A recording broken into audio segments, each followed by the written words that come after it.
ایک بار اللہ رب العزت نے حضرت جبرائیل امین سے فرمایا، اے جبرائیل، اگر ہم تمہیں زمین پر رکھتے تو تم کیا کرتے؟ السلام علیکم ورحمۃ اللہ وبرکاتہ۔ میرے پیارے فرینڈس، امید کرتا ہوں آپ لوگ بخیر و عافیت ہوں گے۔ میرے پیارے فرینڈس، محمد بن اسماعیل بخاری رحمۃ اللہ علیہ سے روایت ہے کہ ایک بار اللہ رب العزت نے حضرت جبرائیل امین سے فرمایا، اے جبرائیل، اگر ہم تمہیں زمین پر رکھتے تو تم کیا کرتے، یعنی کیا کام کرتے؟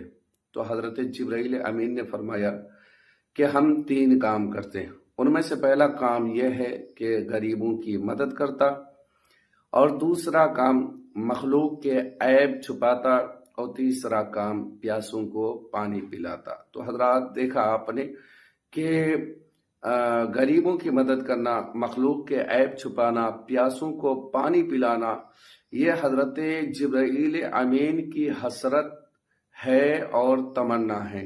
لہٰذا غریبوں کی مدد کریں اور مخلوق کے عیب چھپائیں، عیب جوئی نہ کریں، اور جو ہے تو پیاسوں کو پانی پلائیں، کیونکہ اگر ہم ایسا کریں گے تو حضرت جبرائیل امین بھی خوش ہو جائیں گے۔